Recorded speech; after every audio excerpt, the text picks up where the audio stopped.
LeBron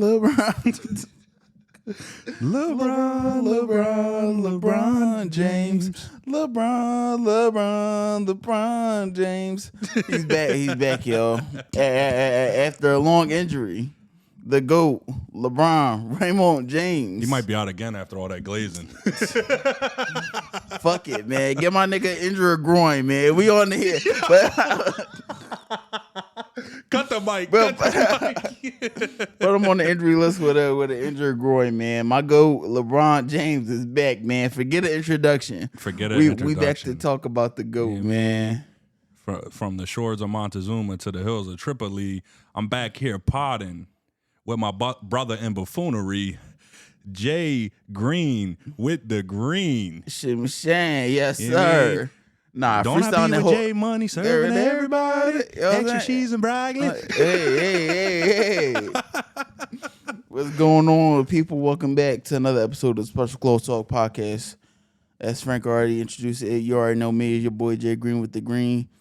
You got Franklin. That's it. That's all we got, y'all. Franklin. That's all we got. That's the whole pod. That's all we need. Peace, shalom. Love everybody.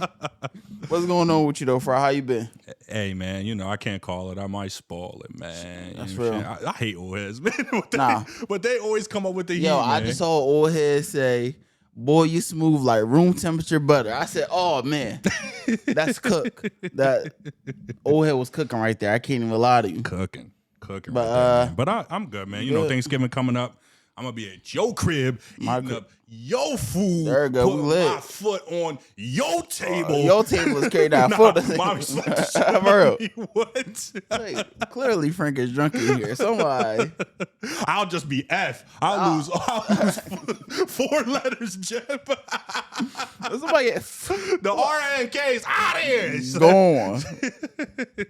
But nah, yeah, I'm looking forward to that. That good grub. You know what I'm saying? RIP to my Aunt Maza.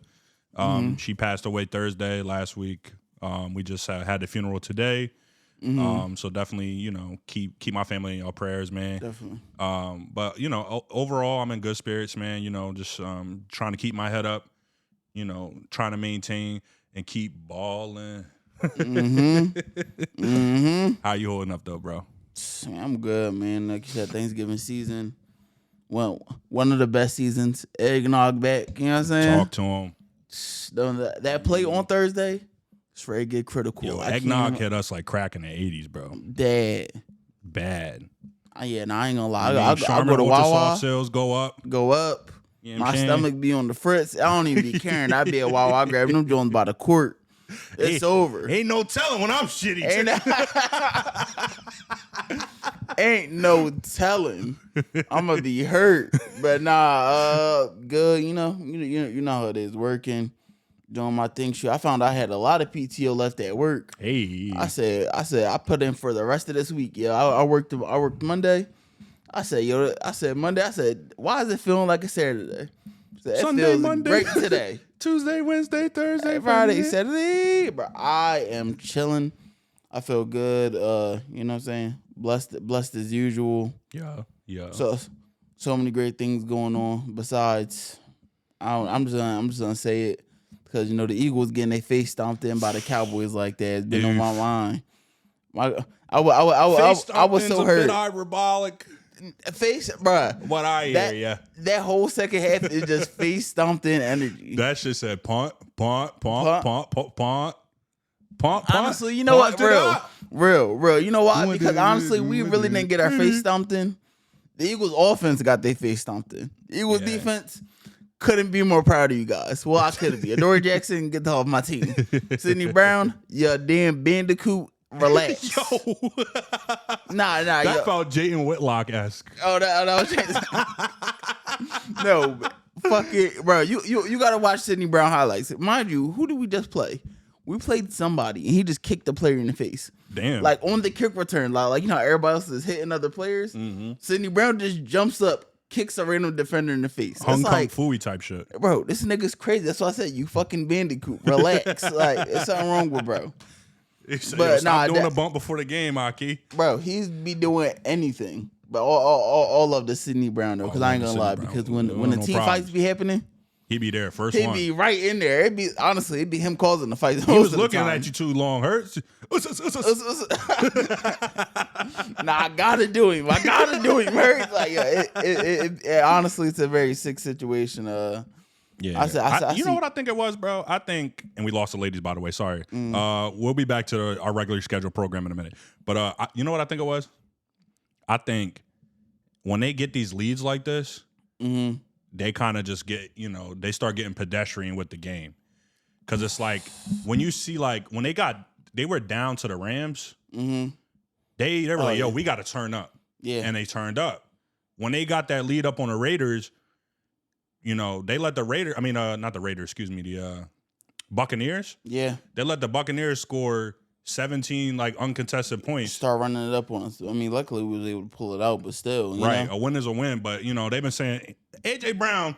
AJ Brown been snapping, and like honestly, I go back and forth with him because I'll be like, I hear him out. Yeah. I'm like, stop bitching, God. But then the reporters using them for clickbait now at this point, bro. It really they're is. Just but like then fishing. he's right though. But then they be like, you're right though, because these niggas, we need to be doing a lot more. They're saying you're having an off year. So is Saquon. Look, it'd be like, yo, let's hear him out. Okay. But shoot, he won that day, so my team won. Yeah. My team won on Sunday. I don't know about the rest of y'all niggas. My team won on Sunday. He beat the Sixers. So we was up. Matter of fact, ain't OKC about to have like a record-breaking season allegedly? That's the pace they on? We're on pace, man, to beat the Warriors 76-9 campaign. Or 73-9, excuse me. Yeah.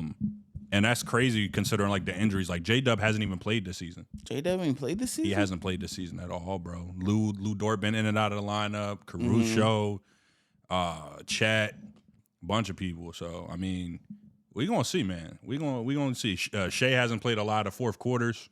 You know what I mean? So they figured something out. You know what I'm saying? They done figured something out. Hey, for sure. So thunder up. You feel me? Definitely. I'm a happy sports fan. The Texans won. Hey, Thursday night football.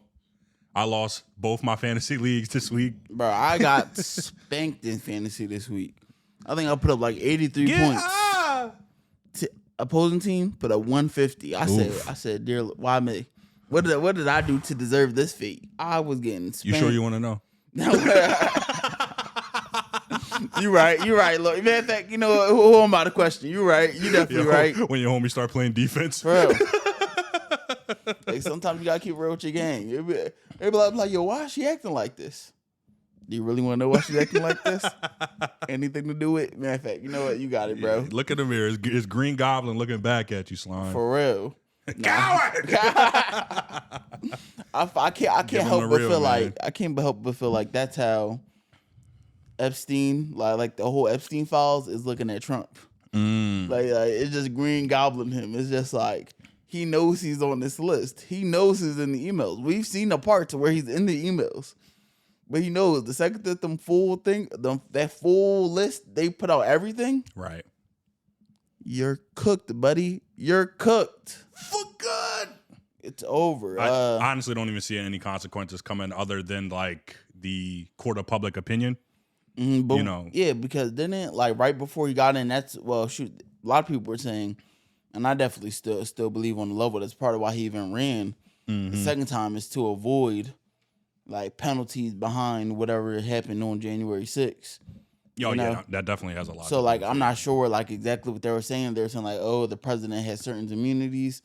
I'm not sure how this is gonna correlate to whatever may happen with these files potentially being released, right, and stuff like that. But I definitely feel like he's gonna try to reach back to that situation and be like, hold up, guys, y'all said I was good no matter what. It's a Democrat hoax, bro. That's it's a Democratic hoax, man. The Democratic hoax. Y'all just gotta lock in, man. For real, I say y'all.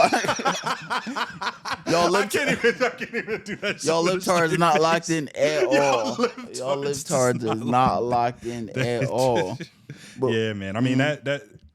So, speaking on the Epstein files, the Epstein Files Transparency Act was passed by Congress. It went through the House. Only one person voted against it. I think it was like 400 something to 1. There we go. I'm pretty sure that was a Louisianan House member That was the sole nay vote in that vote. And then before it went up for vote in the Senate, Democratic Minority Leader Chuck Schumer requested that it would be like a unanimous. I forgot the word. It escapes me right now, but a unanimous something. Either unanimous way, vote. Yeah, basically. So that way it would go through.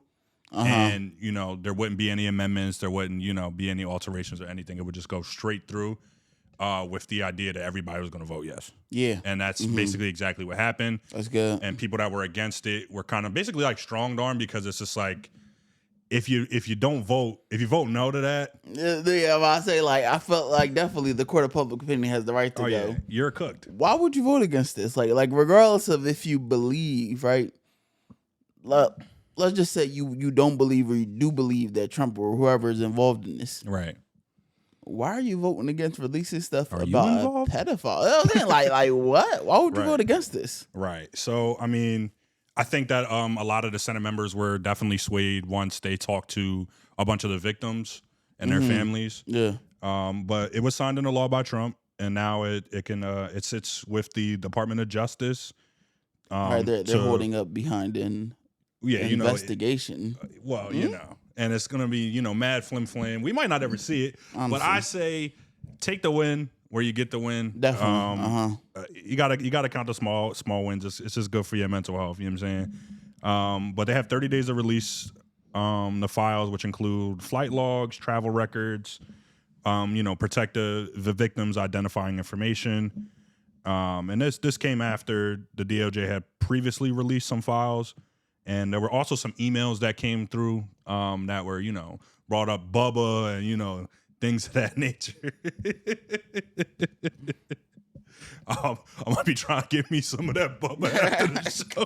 Trying to get me some Bubba. All right, man. Bubba giving out Kirk or what, man? What we doing, man? What we doing? What we talking about, man? But, yeah, it's going to be a lot of blankouts on those docs once they get revealed. I don't know if y'all have ever seen, like, I downloaded COINTELPRO on my phone just because, like, I research a lot into the civil rights era and, just other, good political thought like that. So, yeah, I wanted to look into COINTELPRO, and there was a lot of stuff that was redacted, but there were still, like, plenty of parts that I was able to read through, seeing them, spy on MLK and Fred Hampton, and so many others that came up during that time. For sure. So the vote went through. It's gonna, it forced everything to happen. It started with the discharge petition, which, that came to light, especially because of some key Republican signatories being Thomas Massey, Representative Marjorie Taylor Greene, who just resigned, by the way. Is it former yet? I know she's... It'll be former January 26th. Don't quote me, but it's definitely in January. Representative Nacy Mace and Representative Lauren Boebert, they were facing extreme pressure from the president, extreme pressure from, Speaker of the House Mike Johnson. Yeah. And like at one point, Trump had put on Truth Social talking about Thomas Massey's wife. His last wife had died about like 2 years ago or something like that, and he had tweeted something along the lines of, "Oh, Thomas Massey's married again already," and this, that, and the third, and wait till his wife finds out he's such a loser, and just stuff along that line. Just going off because he did the exact same thing for Marjorie Taylor Greene. Oh, Marjorie Taylor Greene. Well, she called Marjorie Taylor Brown. Like he was just on True Social, just doing anything. That part. Yeah, just saying anything. He was getting his bars off. Yeah, he was just on there just getting his bars off, just being upset that they didn't side with him on this thing. Which once again, you can tell he writes them. Well, why is he on this side of it? By the way, you know what I'm saying? But he's whatever. He's not representative of the DOD, whatever. Yeah. But Lauren Boebert, she had not DOW. had to go to the not until Congress. Not until Congress. I'm sure if I snuck that bar in there. Well, sure. I know my ID says DOD. That name claim But I know they had Lauren Boebert. They were trying to like strong arm her to try to like get her to not sign a discharge position. Mike Johnson had held up Adelita Grahavla from even getting sworn in because he knew that she was the last signature that would be on the discharge petition.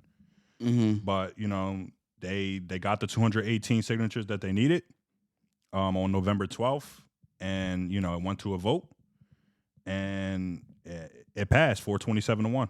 So, it's going to be a lot of names in there. It's like Democrat, Republican, like whoever, cats and four. You know what I'm saying? Yeah. Like whoever got to pay, they got to pay, man. And it's like, honestly, it don't make me no never mind. I mean, it really doesn't. You're sex trafficking, fucking with kids, and you deserve to be held accountable. You deserve to be punished to the full extent of the law, Send and then jail. some, if you ask Definitely. me. So it is what it is on that, man. You know what I'm saying? If you was on that plane being a freaky frog, you freaky bitch, you freak.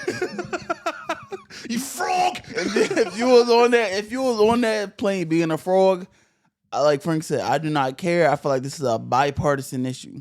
Yeah. You deserve to be in prison forever. Facts. Yeah, you really, really do. And it just is what it is, man. Like I don't care where you're at on that. And I'm pretty sure like Prince Andrew or Prince somebody. He's definitely confirmed. Yeah. Like they've been ousted. I'm pretty sure their House committee, one of the committees for this, is trying to question him and and everything like that. Will he come to America and face those questions? No. I'll go ahead and get out the way. Definitely. The answer is no. I'm with Josh, but I'm definitely leaning toward less likely than not. Yeah. That's where I'm at on that, man. Honestly. One serious topic, another serious topic I should say that I really wanted to touch on was what is going on in the Congo. People hear that a lot. I feel like we see it a lot on social media. People, it's a whole list. Like, for obviously the most popular one right now is, free Palestine. Of course. Free Sudan, free the Congo, so we want to bring a little bit of light to what's happening in the Congo. So that way, Absolutely. You have some knowledge. Absolutely. So if we wanted to give you guys the full rundown of the history, we'd have to go from 1848, from when King Leopold first came over there from Belgium. And that genocide, for some reason, doesn't get like any pages in the history books in school for some reason. I don't know why. Oh, you know why? I have a sneaking suspicion. We know. I just can't put my finger on it. Melanin? But 10 million people died. Congolese and people died from that genocide. And as long as I have breath, I will be a King Leopold hater. So as we all should be. As long as there's air in my lungs, if there's no King Leopold hater left, that means I'm dead. That means I'm dead. And they've deleted my Twitter account. Right. So the situation in the Democratic Republic of the Congo is being dominated by severely escalating armed conflict in the eastern provinces, particularly North and South Kivu. Mm-hmm. It's leading to one of the world's largest and most neglected humanitarian crises. The core of conflict is the resurgence of the M23 or March 23 movement rebel group, which is widely supported by neighboring Rwanda, a claim that Rwanda denies and is fighting against. But the United Nations has a significant amount of proof that they're involved in this. And I can almost undoubtedly say that they are. The Congolese armed forces and their allied militias as well. It's a big power struggle. I believe the total is between like 120-ish like armed groups out there. And it's, it ties back to, the Tutsi groups as well as the it starts with an H. I'm losing my train of thought on that one, but I'll come back to that and correct that. But it goes way back, man. It goes way back, and if we're just gonna keep it for simplicity purposes for now, we're just gonna keep it with the present conflict. And we'll leave like the historical details and some articles attached to where you can find that information and fully dive into it. Otherwise, this would be like a 4-hour podcast episode if we're really gonna deep dive into how everything is everything right now. So since the beginning of 2025. The M23, allegedly backed by Rwandan troops, launched a massive offensive capturing significant swaths of the mineral-rich North and South Kivu provinces. Yeah. The M23 successfully seized the provincial capital of North Kivu, Goma, in January, and they subsequently captured the capital of South Kivu, Bukavu, in February of 2025. These cities are straight hubs for trade and control a lot of lucrative mineral resources like cobalt, gold, and coltan. Yeah. So that's why like you'll hear a lot of people talk about this and say if you have technology that works, you don't need new technology. Especially considering like how inhumane those cobalt mines are. Definitely. We've talked about that on a podcast before. It's about that. It's on the same, the same idea, like behind like the blood diamonds and stuff like that. Companies are really going in and just exploiting these people and the land and just leaving them with the ruins and not really, allowing them to nationalize their own resources and, sell them themselves and profit from them in that way and in a humane way. There's been multiple peace attempts that have been brokered, some successful in theory but not in practice, unfortunately. There was one a peace deal framework signed in Qatar in November 2025, and a U.S. brokered agreement between the Democratic Republic of the Congo and Rwanda in June 2025, but the hostilities have continued. M23 has often refused to withdraw from the territory they have captured, and we're continuing to see the humanitarian crisis continue. It's believed that over 8 million people have been displaced. Churches are being burned down. People's homes are being burned down. People are being mutilated. They even had military burial sites where you could see the satellite footage of the blood-stained ground. So it's really insane. It's really intense over there. And as it stands currently, it doesn't seem like it's going to let up anytime soon.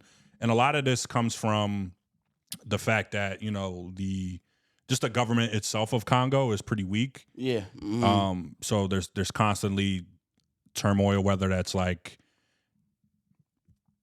ethnic turmoil between multiple people out there, or whether it's like through territory through other wars, things like health crisis and things like that. Like the government isn't well equipped to deal with things like that. Poverty and things like that. To really help boost the people beyond that. But that kind of just plays back into what we're talking about. Because with their exporting, the thing that these companies and other governments are coming in and exporting, these things are propping up billion-dollar economies. Right. But they're constantly dealing with health crises. Talking about chloria, monkeypox, and measles and stuff like that. We're over here benefiting it. Even just shoot on the iPhone that I have in my hand right now. Right. We're benefiting stuff like that. But there's definitely measles, vaccines, stuff like that. Things that we over here we're not dealing with that. Right. We're over here dealing with anti-vaxxers. Crazy duality, right? Crazy duality. Yeah. I mean, and it's hard. I know there's like so many different humanitarian crises that require our attention, but we try to pride ourselves in trying to be as informed as we possibly can. Of course. And also expressing that to our audience as well. Definitely try to join some initiatives that can help towards this crisis. It's going to be rough, but this M23 has been extinguished before. They like first kind of got propped up, like I said, in 2012. 2021, because of so much pressure from international coalitions, they pretty much like died down for that 4-year period. But now they're back up and trying to assert themselves and overthrow the government. There's a lot of changes that need to be made, and unfortunately, like these problems are going to get worse before they get better. And it's not like things haven't. There are multiple failed peace deals. That have tried to go on between the government. Between the M20. 23. These attempts are happening. So you can't like just look back to people and go, oh well, they're not trying to solve their own problems. They're definitely trying. Yeah, I mean, when you have 120 armed militia groups trying to topple your government at the same time, how the hell do you even begin to try to put out that fire, right? So I mean, M23 is trying to market themselves as people's champions. Yes, as the group. Mm-hmm. And they're definitely causing a lot of the military conflict that we see right now. But there's plenty of hands involved. There's plenty of hands, like we already alluded to, with just like other countries that benefit, like our country, like United States. Definitely. Like we benefit from those cobalt mines, as well as other resources, I'm sure. Saudi Arabia has a hand in it, and the list just continues. Mm-hmm. So the UN is really trying to get funding for that area and get aid out to them, with organizations like Doctors Without Borders, UNICEF, and other life-sustaining programs. Yeah. So the Democratic Republic of the Congo is again facing a renewed peak of violence that is driven by the Rwandan-backed M23. So countless human rights abuses, like we just described, catastrophic humanitarian situation that they're currently sitting in. And it's straining the capacity of both the Congolese government and international aid bodies. So we really just wanted to bring attention to this matter, and we're going to definitely leave links in the show notes so that you guys can get more information. Because like I said, like this goes way, way back to like 1848 from King Leopold's reign. It's really deep. It's really deep. It goes way back. There's such a in-depth history. And for the sake of not butchering it just off of like my own like paraphrasing, but also just to not bore you guys to death with like a 4-hour long conversation.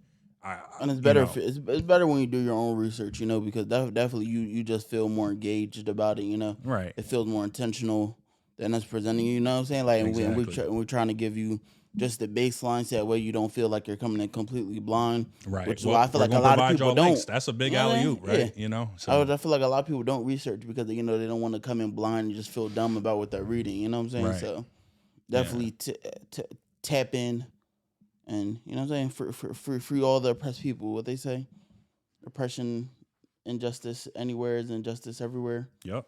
You know what I'm saying? Quoted from the doctor himself, Dr. Martin Luther King. Oh, I thought he was talking about. Never mind. What? No, I was going to say something retarded. Okay. I can't say that word. I was going to say something stupid. Okay.